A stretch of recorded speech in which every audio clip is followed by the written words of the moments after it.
বেঙ্গল ফাইলসকে নিয়ে বিতর্ক চলছে এবং সেই বিতর্ক কেন হচ্ছে সেটা আমরা প্রায় এই মুহূর্তে সবাই জানি। 1946 সালের গ্রেট ক্যালকাটা কিলিং, হিন্দু গণহত্যা আর গোপাল মুখোপাধ্যায় প্রত্যেকটাই এখন রাজনৈতিক এজেন্ডা। বিশেষ করে গোপাল মুখোপাধ্যায়ের ভূমিকাকে কেন্দ্র করে বহু বিতর্ক আমরা সোশ্যাল মিডিয়াতে এবং বিভিন্ন মিডিয়াতে দেখতে পাচ্ছি। কিন্তু আমরা কতটুকু জানি গোপাল মুখোপাধ্যায়কে নিয়ে?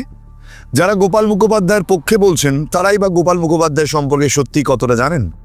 আর যারা গোপাল মুখোপাধ্যায়ের বিপক্ষে বলছেন তারা গোপাল মুখোপাধ্যায় কে, কেন সেদিন তিনি প্রতিরোধ করেছিলেন সেটা নিয়ে কতটুকু জানেন? সোশ্যাল মিডিয়াতে গোপাল মুখোপাধ্যায়কে নিয়ে বিভিন্ন অনুষ্ঠানগুলো দেখে এই প্রশ্নটা বারবার আমার মনে হয়েছে এবং সে কারণেই আজকে আবার আপনাদের সামনে গোপাল মুখোপাধ্যায়কে নিয়ে কিছু বলতে এসেছি। এমনিতেই আমরা এর আগে আমাদের চ্যানেলে গোপাল মুখোপাধ্যায়কে নিয়ে একটা দীর্ঘ ভিডিও করেছিলাম। তখন এই ট্রেন্ড ছিল না, তখন এই বেঙ্গল ফাইল রিলিজ হবে সেটাও জানতাম না, এবং সেখানে বহু তথ্য, অজানা তথ্য আমরা তুলে এনেছিলাম আপনাদের জন্য। কিন্তু আজকে আপনাদেরকে গোপাল মুখোপাধ্যায়কে নিয়ে এমন কিছু তথ্য জানাতে এসেছি যেটা এর আগে খুব বেশি সামনে আসেনি। নমস্কার, আই এম বসের আবার একটা নতুন ভিডিও আপনাদের স্বাগত। আপনাদের সঙ্গে রয়েছে আমি কুনাল। গোপাল মুখোপাধ্যায় হলেন সেই মানুষটা যিনি 1946 সালে কলকাতার বিভৎস হিন্দু গণহত্যার বিরুদ্ধে রুখে দাঁড়িয়ে ভারতের থেকে কলকাতাকে বিচ্ছিন্ন করে দেওয়ার যে বড় চক্রান্ত মুসলিম লীগ সরকার করেছিল সেই চক্রান্ত ভেস্তে দিয়েছিলেন। এই কথা তো আমরা সবাই জানি, আপনি তো তাই বলছেন, তাই তো? এবং ইদানিং সোশ্যাল মিডিয়ায় এরকম বহু ঘটনার কথা ঘুরে বেড়াচ্ছে, কিন্তু সেটা কিভাবে করতে পেরেছিলেন গোপাল মুখোপাধ্যায় সেটা কি আপনারা জানেন? কে ছিলেন তিনি? এই বিষয়টা আমরা খুব বেশি জানি না। গোপাল মুখোপাধ্যায়ের পরিবারের রক্তে জাতীয়তাবাদী বিপ্লবী আন্দোলনের ধারা প্রবাহিত হতো এবং সেই ধারার মধ্যেই তিনি জন্মেছেন এবং তার বড় হয়ে ওঠা বিপ্লবী আন্দোলনের প্রাণকেন্দ্র সেই মুখোপাধ্যায় পরিবারে। সেই মুখোপাধ্যায় পরিবারের সঙ্গে যোগাযোগ ছিল কার? বিপ্লবী আন্দোলনের প্রবাদ প্রতিম নেতৃত্ব বাঘা যতীন বা যতীন্দ্রনাথ মুখোপাধ্যায়। রডা অস্ত্র লুণ্ঠনের অন্যতম নায়ক বিপ্লবী অনুকূল মুখোপাধ্যায় ছিলেন গোপাল মুখোপাধ্যায়ের আপন কাকা। মধ্য কলকাতার বিপ্লবী দল আত্মোন্নতি সমিতি গড়ে তুলেছিল বউবাজার অঞ্চলে। বিপিন বিহারী গাঙ্গুলি, অনুকূল মুখোপাধ্যায় প্রত্যেকেই ছিলেন এই দলের প্রতিষ্ঠাতা। অগ্নিযুগের বিপ্লবীরা বাঘা যতীন, মানবেন্দ্রনাথ রায়, যদুগোপাল মুখোপাধ্যায়, উল্লাসকর দত্ত, হেমচন্দ্র ঘোষের মতন মানুষরা মলঙ্গা লেনের মুখার্জি বাড়িতে যাতায়াত করতেন এবং এই আবহাওয়ায় জন্মেছিলেন বলেই গোপাল মুখোপাধ্যায়ের মধ্যে বিপ্লবী আন্দোলনের ঐতিহ্য, বিপ্লবী আন্দোলনের পরম্পরা প্রবাহিত ছিল এবং সেই আদর্শ, সেই চিন্তা, সেই চেতনাকেই তিনি ব্যবহার করেছিলেন 1942 সালে ভারত ছাড়ো আন্দোলনের সময়। তিনি একটা ছেলেদের দল তৈরি করেছিলেন। অনেকে সোকল্ড সেকুলার সেটাকে গুন্ডাদের দল বলে চিৎকার শুরু করে দিয়েছেন ইতিমধ্যেই, যা দেখতে পাচ্ছি। তাদেরকে এটুকু জানিয়ে রাখি, তার তৈরি দলটা 1942 সালে কলকাতার বিভিন্ন অঞ্চলে ভারত ছাড়ো আন্দোলনের পক্ষে কাজ করেছিল। গোপাল মুখোপাধ্যায় 2005 সাল অবধি পৃথিবীতে ছিলেন। ভাবতে পারছেন, 2005 সাল অবধি মানুষটা বেঁচে ছিলেন, কিন্তু সেই সময় কেউ একবারও তো তার খোঁজ নিল না, তার কাছে গেল না, তার কাছ থেকে দাঙ্গার জ্বলন্ত ইতিহাস, হিন্দু হত্যার ইতিবৃত্ত লিখে রাখার প্রয়োজন বোধ করলো না। আমাদের এখানকার বড় বড় এই সব ঐতিহাসিকরা কোথায় ছিলেন সেই সময়? আমাদের চোখের সামনে এরকম একজন জলজান্ত ইতিহাস পুরুষ হারিয়ে গেল। বিশ্বাস করুন, যদি সেই সময় বয়স থাকতো, খুব ছোট ছিলাম, যদি আরেকটু বড় হতাম না, সেই দিন সাক্ষাৎকার তুলে আনতাম। আজকের সময় যদি সেটা হতো। 1997 সালের এপ্রিল মাসে বিবিসি থেকে সাংবাদিক অ্যান্ড্রু হোয়াইটহেড একটা ইন্টারভিউ নিয়েছিলেন গোপাল মুখার্জির। সেই ইন্টারভিউটা এখনও আপনি চাইলে সোশ্যাল মিডিয়াতে দেখতে পারেন, ইউটিউবেও রয়েছে। সেখানে গোপাল মুখোপাধ্যায়ের কথাগুলো শুনলে বুঝতে পারবেন যেভাবে মানুষটাকে তুলে ধরা হচ্ছে, আসলে মানুষটা ছিলেন তার থেকে একদম আলাদা। তার পরিবারের মধ্যে যে জাতীয়তাবাদী বিপ্লবী চেতনা ছিল সেটা তার রক্তে প্রবাহিত ছিল। আত্মপরিচয়ের সংকটে ভোগেননি বাঙালি জাতির মধ্যে, কারণ তিনি এক প্রতিবাদের প্রতীক ছিলেন। তাই স্বাধীন ব্যবসা হিসাবে মাংসের দোকান নিজেই খুলেছিলেন। কে কি বলবে এসবের কথা তিনি কখনো ভাবেননি। ছোটবেলা থেকে বিপ্লবী আন্দোলনের অনুপ্রেরণায় বড় হয়ে ওঠা মানুষটার জীবনের আদর্শ ছিলেন নেতাজি সুভাষচন্দ্র বসু। স্বপ্ন দেখতেন আজাদহীন ফৌজ এসে পৌঁছবে ভারতবর্ষে, স্বাধীন হবে ভারত। সেই জন্যই 1942 সালে ভারত ছাড়ো আন্দোলনকে সাহায্য করতে গড়ে তুলেছিলেন একটি দল, মধ্য কলকাতার নির্ভীক ছেলেদের একটা দল।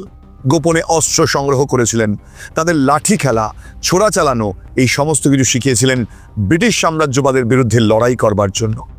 পুলিশের খাতায় সেই সময় থেকে তার এবং তার ছেলেদের দলের নাম উঠে গিয়েছিল, যারা কলকাতায় স্বাধীনতা আন্দোলনের সপক্ষে 1942-এর ভারত ছাড়ো আন্দোলনে অংশগ্রহণ করেছিলেন। নেতাজির ভারতে আসার স্বপ্ন সফল হয়নি, খান খান হয়ে গিয়েছিল। দেশভাগ আর সাম্প্রদায়িক দাঙ্গার গ্লানিতে গোপাল মুখোপাধ্যায়রা সেই সময়ও হাল ছাড়েননি, হাত গুটিয়ে বাড়িতে বসে থাকেননি। যখন দেখেছেন তার প্রিয় মাতৃভূমিকে ছিন্ন বিচ্ছিন্ন করে দেশভাগের চক্রান্ত ধেয়ে আসছে, রুখে দাঁড়িয়েছেন তার প্রিয় শহর কলকাতাকে রক্ষা করবার জন্য। সেই গোপাল মুখোপাধ্যায়কে আমরা কতজন চিনি? যারা তার পক্ষে বলছেন তারাও বা কতজন ছিলেন? যারা তার বিপক্ষে বলছেন এই বিপ্লবী আন্দোলনের আগুন থেকে জন্ম নেওয়া গোপাল মুখোপাধ্যায়কে, তাদেরও কি চেনা রয়েছে? অনেকেই বড় বড় কথা বলছেন। সো কল্ড সেকুলার দল প্রশ্ন করছেন, উনি অস্ত্র পেয়েছিলেন কোথা থেকে? তাহলে শুনুন, তার দোকানে প্রতিদিনই ছিল বহু বিপ্লবী আনাগোনা। বিপ্লবী অনন্ত সিংহ, মাস্টার দা সূর্য সেনের অন্যতম সহযোগী আসতেন তার দোকানে। তালপাতায় মাংসের মোড়কের তলায় আগ্নেয় অস্ত্র পাচার হয়ে যেত। এইভাবেই বিপ্লবীদের অস্ত্র সরবরাহ করতেন গোপাল মুখোপাধ্যায়। এমনকি জীবনের শেষ দিন পর্যন্ত বহু বিপ্লবীর সঙ্গে তার যোগাযোগ ছিল। সুভাষচন্দ্র বসুর বন্ধু বিপ্লবী সত্যরঞ্জন বক্সীকে শেষ জীবন পর্যন্ত সাহায্য করেছেন এই গোপাল মুখোপাধ্যায়। 1942 সালের 16ই আগস্ট কলকাতায় মুসলিম লীগের সেই কুখ্যাত জনসভা থেকে যখন লড়কে লেঙ্গে পাকিস্তান স্লোগান উঠেছিল, তখনও মানুষ কিছুই বোঝেনি। গরম গরম বক্তৃতায় মুসলিমদেরকে হিন্দুদের উপর ঝাঁপিয়ে পড়ে কাফের হিন্দুদের হত্যা করবার ডাক দিয়েছিলেন সোহরাওয়ার্দী এবং অন্যান্য মুসলিম নেতৃত্ব। এর ফল হয়েছিল ভয়ঙ্কর। কিছুক্ষণ পরে ধর্মতলা এবং চাঁদনি চকে হিন্দু দোকানের উপর হামলা হয়েছিল। তখনও কলকাতা বুঝতে পারেনি কি হতে চলেছে। পরদিন সকালবেলা খবর পাওয়া গিয়েছিল বেলেঘাটায় দুজন নিরীহ নিরাপরাধ নিরস্ত্র হিন্দু গোয়ালাকে শুধুমাত্র হিন্দু হওয়ার জন্য কেটে টুকরো টুকরো করে ফেলে দেওয়া করেছিল কারা? মুসলিম লীগ সমর্থকেরা। এই খবর যখন পেয়েছিলেন গোপাল মুখোপাধ্যায়, তিনি কলেজ স্ট্রিটের কাছাকাছি মেডিকেল কলেজের কাছে তার সেই বিখ্যাত মাংসের দোকানে বসেছিলেন। পাশ দিয়ে যাচ্ছিল উন্মুক্ত মুসলিম লীগের গুন্ডার দল, আর তারা চিৎকার করে স্লোগান দিচ্ছিল, বাড়ি বাড়ি থেকে হিন্দুদের টেনে নামিয়ে রাস্তায় জবাই করো। পরিস্থিতি যখন এরকম দিকে যাচ্ছে, সেই সময় গোপাল মুখোপাধ্যায় তার ছেলেদেরকে ডেকেছিলেন এবং বলেছিলেন কলকাতাকে রক্ষা করতে হবে। তিনি বলেছিলেন, এতদিন ধরে আমরা হিন্দু মুসলমান একসঙ্গে পাশাপাশি ভাইদের মতন থাকি, যেখানেই যা হোক আমাদের এখানে যেন কোনো অসুবিধা না হয়। তিনি তার মুসলিম বন্ধুদেরও ডেকেছিলেন, ডেকে নিজের দোকানে আলোচনাও করেছিলেন যাতে মানুষের কোনো রকম অসুবিধা না হয়। কিন্তু মুসলিম লীগের গুন্ডারা সেই কথায় কান দেয়নি। মুসলিম লীগ নেতারা মিনা পেশোয়ারি নামের এক গুন্ডাকে নিয়ে এসেছিল। তার বাহিনী ছিল ভয়ঙ্কর খুনি। তারা কলকাতার নারীদেরকে তুলে নিয়ে যাবেই এবং হিন্দু বাড়িতে জবাই চালাবে। 17ই আগস্ট গোপাল মুখোপাধ্যায় যখন বাড়ি ফিরছিলেন, দেখতে পেলেন তার বাড়ির সামনে কিছু গুন্ডা আগুন জ্বালিয়েছে। ঘরের দরজা বন্ধ আর একটা পানের দোকান লুট করে চলে যাচ্ছে কিছু মুসলিম লীগের গুন্ডা। সঙ্গে সঙ্গে তিনি মানুষকে বাঁচানোর জন্য হাতে তলোয়ার তুলে নিয়ে লুটেরাদেরকে তাড়া করলেন, আর তারা খেয়ে পালালো গুন্ডারা এবং এলাকার মানুষও তাকে দেখে সাহস পেয়ে বেরিয়ে এলো। গোপাল মুখোপাধ্যায় বুঝতে পারলেন অবস্থা অন্যদিকে যাচ্ছে। এরপর একের পর এক মুসলিম লীগের মিছিল হিন্দু পাড়ার উপর দিয়ে যাচ্ছে, আর যেখানেই যাচ্ছে সেখানেই চলছে নির্বিচারে হিন্দু বাড়িতে গণহত্যা। অবস্থা আগের মতো নেই। বিভিন্ন জায়গায় জোর করে পাকিস্তানের দাবিতে সোচ্চার হচ্ছে মানুষ। কলকাতাকে পাকিস্তানে নিতেই হবে, এই ছিল সেদিনকে মুসলিম লীগের গোপন এজেন্ডা। পরবর্তীকালে ইন্টারভিউ দিতে গিয়ে গোপাল মুখোপাধ্যায় বলেছিলেন, ধর্মতলায় ওয়াসল আলী মোল্লা নামের একটা জামা কাপড়ের দোকান ছিল। এই দোকানের বাড়িতেই ছিল হরেন্দ্রনাথ ঘোষ নামে একজন সাংস্কৃতিক কর্মীর অফিস। হরেন্দ্রনাথ ঘোষ থাকতেন গোপাল মুখোপাধ্যায়ের পাড়া মলঙ্গা লেনে। সেই অফিসের পাশেই এক বাইজির বাড়িতে আসতেন সোহরাওয়ার্দী। একবার বাইজির কাছে রাত কাটিয়ে ভুল করে একটা ফাইল ফেলে গিয়েছিলেন তিনি। এই ফাইলের মধ্যে দেখা গিয়েছিল কিছু রেজলিউশন এবং গোপন এজেন্ডা। গঙ্গার এই পাটটা হবে পাকিস্তান, ওই পাটটা হবে হিন্দুস্তান। মানে সম্পূর্ণ আজকের পশ্চিমবঙ্গকেও পাকিস্তানে নেওয়ার প্ল্যান করেছিলেন মুসলিম লীগ নেতারা। এই হরেন্দ্রনাথ ঘোষই বাইজির কাছ থেকে সেই কাগজটা উদ্ধার করেন এবং সেটা পাঠিয়ে দিয়েছিলেন জওহরলাল সহ বিভিন্ন নেতাদের কাছে। মুসলিম লীগের এই গোপন ষড়যন্ত্রের কথা হরেন্দ্রনাথ ঘোষ জানিয়েছিলেন গোপাল মুখোপাধ্যায়কেও। হরেন্দ্রনাথ ঘোষকে গোপাল মুখোপাধ্যায় পরে মানা করেছিলেন, আপনি ওখানে অফিসে যাবেন না। কিন্তু হরেন্দ্রনাথ ঘোষ ভেবেছিলেন তার কোনো শত্রু নেই। কিন্তু একদিন কাল ঘনিয়ে এলো। হরেন্দ্রনাথ ঘোষকে মুসলিম লীগের গুন্ডারা কেটে টুকরো টুকরো করে ঝুড়িতে করে তার বাড়িতে পাঠিয়েছিল। গোপাল মুখোপাধ্যায় এই ঘটনাটা দেখে বুঝতে পেরেছিলেন আর হাত গুটিয়ে বসে থাকার সময় নেই। এখনই প্রতিরোধ করতে হবে, নামতে হবে, না হলে পুরো কলকাতাটাই শ্মশান হয়ে যাবে, পুরো বাংলাটাই পাকিস্তানে চলে যাবে। কলকাতাকে রক্ষা করতে, মাতৃভূমিকে রক্ষা করতে সেদিন হাতে অস্ত্র তুলে নিয়েছিলেন এই নির্ভীক গোপাল মুখোপাধ্যায়ের সেনাদল। যারা ছিল বিপ্লবীদের অগ্নিমন্ত্রে দীক্ষিত, তাদের হাতে গুন্ডাদের মতন অস্ত্র তুলে দেননি গোপাল মুখার্জি। তার সঙ্গে তাদের কানে দিয়েছিলেন অগ্নিমন্ত্র, যে অগ্নিমন্ত্র ছিল কোনো অসহায় মানুষকে আক্রমণ করবে না, নারীর সম্মান রক্ষার জন্য সব সময় এগিয়ে যাবে, আর কারোর অর্থ লুট করবে না। গোপাল মুখার্জির বাড়ির পাশেই একটা মুসলিম বাড়ি ছিল। তিনি সেই বাড়ির মানুষদেরকে আশ্রয় দিয়েছিলেন। একটা মুসলিম ছোট্ট শিশুকে তিনি তার বাড়ির ছাদে রেখেছিলেন। তাই গোপাল মুখোপাধ্যায়ের নামে যারা বলেন তিনি দাঙ্গাকারী, তিনি মুসলমানদের মেরেছিলেন, সেটা সম্পূর্ণ মিথ্যা। কারণ 1946 সালের 16ই আগস্ট কলকাতায় কোনো দাঙ্গাই হয়নি। যেটা হয়েছিল সেটা একতরফা হিন্দু নিধন।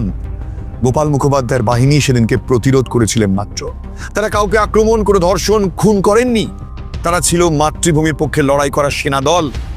বিধানচন্দ্র রায়ের বাড়ি ছিল গোপাল মুখোপাধ্যায়ের বাড়ির পাশে। বিধানচন্দ্র রায় তাকে খুব ভালোবাসতেন।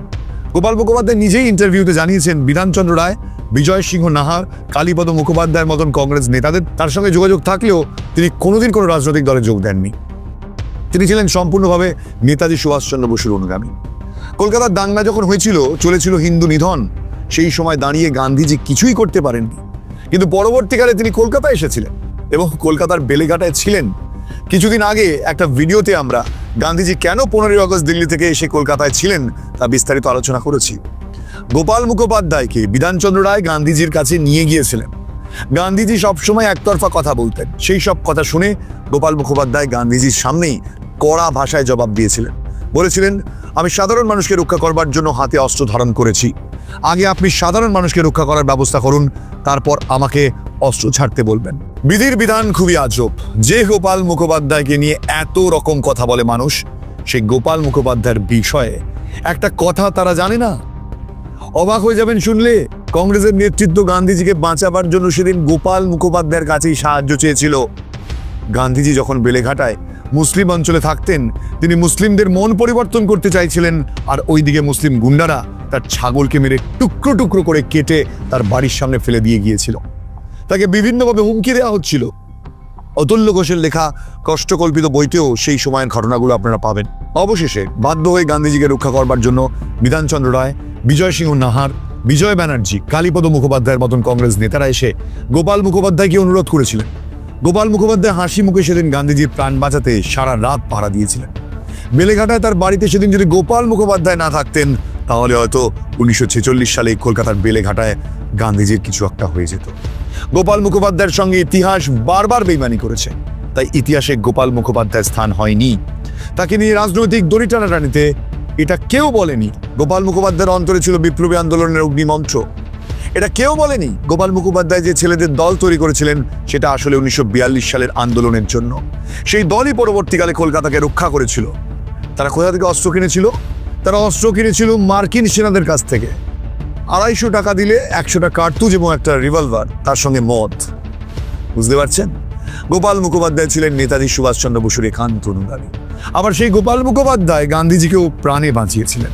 তার বাহিনীকে নিরস্ত্র করবার জন্য গান্ধীজি তাকে ডেকে পাঠিয়ে অস্ত্র ছাড়তে বলেছিলেন। কারণ গান্ধীজি সেই সময় সবাইকে ডাকছিলেন এই পরিস্থিতি নিউট্রালাইজ করার জন্য। তিনি সবাইকে বলছিলেন যদি অস্ত্র দেওয়া হয় তাহলে সার্টিফিকেট দেবেন। আবার সেই গান্ধীকেই আশ্রয় নিতে হয়েছিল এই গোপাল মুখোপাধ্যায়ের অস্ত্রের নিরাপদ ছত্রছায়ায়। গোপাল মুখোপাধ্যায় বলেছিলেন যে অস্ত্র দিয়ে তিনি তার মায়েদের, বোনেদের বাঁচিয়েছেন, যদি সেটা একটা ছুঁচো হয় তিনি ফেরত দেবেন না। সুতরাং যেসব সেকুলার বুদ্ধিজীবীরা আজকে গান্ধীজিকে সামনে রেখে গান্ধীজির ছবির তলায় বসে বড় বড় সেকুলারিজমের বুলি আওয়াচ্ছেন, তারা ইতিহাসগুলো একটু পড়ুন। তারা বিজয় সিং নাহার, অতুল্য ঘোষ, বিধানচন্দ্র রায়, এদের কথা একটু জানুন। বিধানচন্দ্র রায়ের জীবনী লিখেছিলেন বিধানচন্দ্র রায়ের সেক্রেটারি নগেন্দ্র গুহ রায়। সেই বইতেও রয়েছে বেলেঘাটার গান্ধীজিকে বাঁচাতে কিভাবে সাহায্য নিতে হয়েছিল গোপাল মুখোপাধ্যায়ের। গোপাল মুখোপাধ্যায় 1997 সালে বিবিসিকে যে ইন্টারভিউ দিয়েছিলেন, সেখানে কোথাও তিনি 1946-এর জন্য গর্ব অনুভব করেননি। যন্ত্রণায় ছিলেন তার দেশকে ভাগ করা হয়েছিল বলে, নেতাজি ফিরে আসেননি বলে। আর তিনি বলেছিলেন এটা তো আমার কর্তব্য ছিল দেশকে বাঁচানোর জন্য অস্ত্র ধারণ করা, আমাদেরও কর্তব্য। গোপাল মুখোপাধ্যায়ের মতন স্বাধীনতা সংগ্রামীকে মানুষের সামনে তুলে ধরা, তার প্রকৃত ইতিহাসকে মানুষকে জানানো। আজকের এই ভিডিও সেই কারণেই আপনাদের সামনে তুলে ধরলাম। আপনারা যদি মনে করেন এই বিতর্কের মাঝে এই মানুষটিকে আবারও সবার কাছে পৌঁছে দেবেন, তাহলে এটুকু বলতে পারি এই ভিডিওটি আপনাদের জন্য। প্লিজ শেয়ার করতে ভুলবেন না। আর আমার চ্যানেল যদি ভালো লাগে প্লিজ আজই সাবস্ক্রাইব করুন। আর হ্যাঁ, আপনার গুরুত্বপূর্ণ কমেন্ট কিন্তু কমেন্ট বক্সে লিখে যেতে ভুলবেন না। এই ধরনের ভিডিও আপনি আরও পেতে চান, তাহলে এক্ষুনি ডেসক্রিপশনে গিয়ে আমার হোয়াটসঅ্যাপ গ্রুপ লিঙ্কটা জয়েন করে নিন, দেখবেন যখনই ভিডিও আপলোড করবো আপনার কাছে পৌঁছে যাবে। তাহলে আপাতত এখানে শেষ করছি, আবার দেখা হবে নতুন একটা ভিডিও নিয়ে। জয় হিন্দ।